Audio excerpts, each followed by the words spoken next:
Hi guys, welcome back to my channel. Today I'm going to show you how I used millet grain to make millet starch. So previously I used to buy corn or maize for my starch, but right now corn is very expensive, so I have to switch to this millet. So I'll be using 1 kg out of this 5 kg millet grain that I got from the store, and I'll go ahead and cut it open.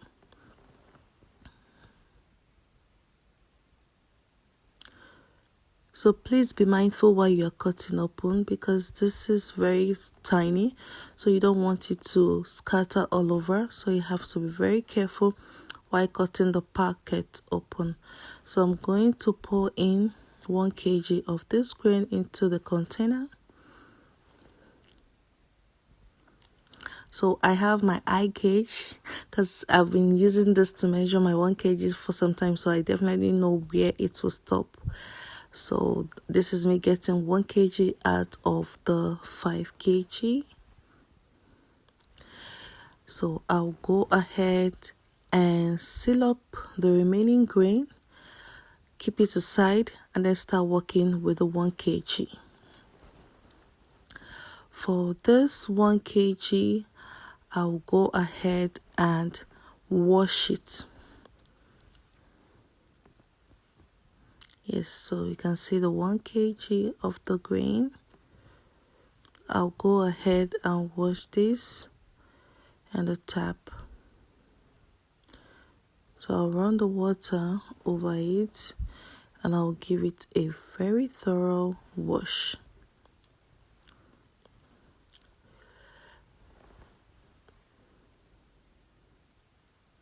Yeah, I'm trying to use my hands to rub on it to take out the dirt from the grain.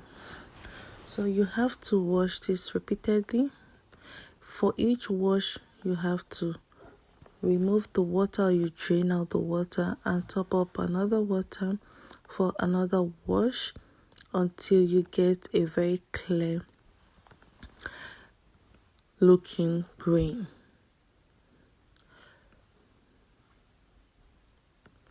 So this is me trying to wash at every step. I'll wash and then drain the water and pour another water till I have a very clear water in the grain before I'll go ahead and cover. So guys, please watch and see how I was able to wash this and also how it turned out at the end of the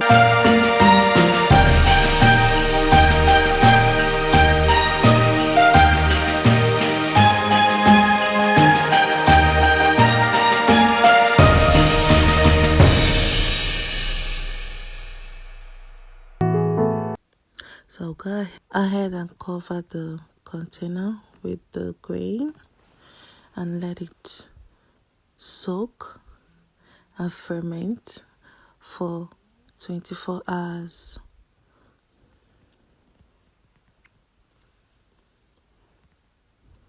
So this has been staying for more than 24 hours. So you can see it has fermented. So I left this for about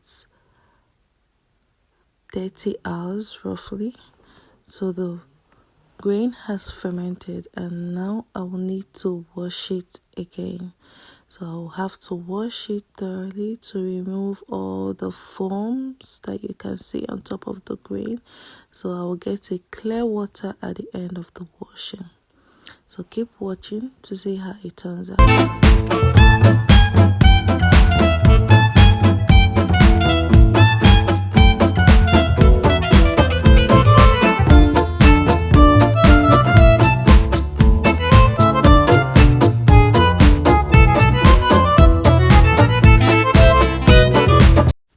I'm done washing the grain, so I'll go ahead and cover it, set it aside, and set up my basin for saving. So this is the container I'll be using to sieve the pap. So I'll go ahead and tie my cheesecloth on it. I'll tie the cheesecloth over it.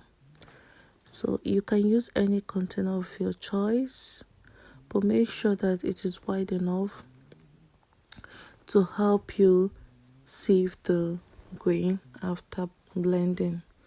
So I'm using this size because I'm doing a little quantity of the grain. Remember, I'm working with 1 kg. So I'm using this container because I know it will contain the size of the grain I'm sieving. So I'm tying the cheesecloth over the container. You can see how I'm doing mine. You can tie any way that you feel comfortable. You can also do yours, but this is how I do mine. I tie the cheesecloth around it and then put the nuts by the side of the container, not beneath it. So this way it helps to sit on the surface without bending. So this is it. And then I'll go ahead to blend my grain. So here I'm putting the grain into the blender. I'll put the ginger. So ginger is very optional. If you want to put ginger, you can put ginger. But in my case, I like putting ginger, so I'll go ahead and put ginger before blending.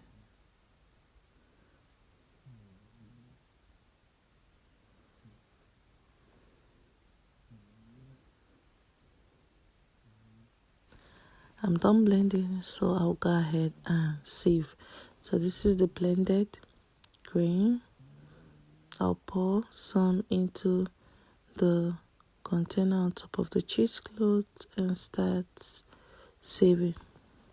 So you have to be careful while sieving, and also while you sieve, you can run water over it to help with the sieving. So this makes it easier for the starch to dissolve and sieve through the cheesecloth into the container. You can see how I'm doing mine. You can watch and see how I was able to sieve this blended grain to achieve the final results. Okay.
can see, the chaff has separated from the starch. So here I have the chaff, which I'll try to squeeze out. So I'm this kind of person, I don't like wasting. So for this chaff that I'm getting here, I used it to make swallow. So some of you might ask, like, how will it turn out? Well, if you're not the type that eats high fiber food, then you may not like it, but it turned out great, just like the way I wanted it to be. So I use this chaff to make swallow, and right now I'm going to take this chaff out, and then I have to open up the cheesecloth to see the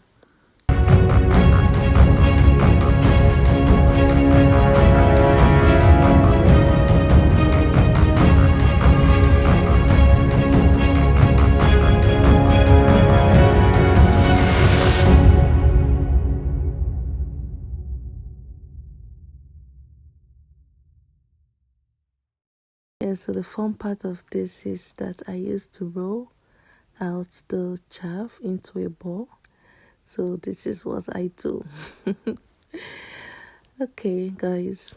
So I'll take this out and then I'll open up the cheesecloth to see the contents. So here is the starch with the water. I'll take this out and put another container where I'll turn the water into.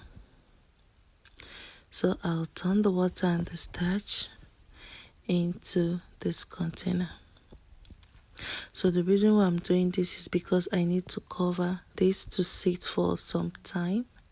So I allow this to sit for about 8 to 10 hours. So this has been sitting for about 10 hours. So here you can see that the water has separated from the starch. So on the top is the water, which I'm draining out.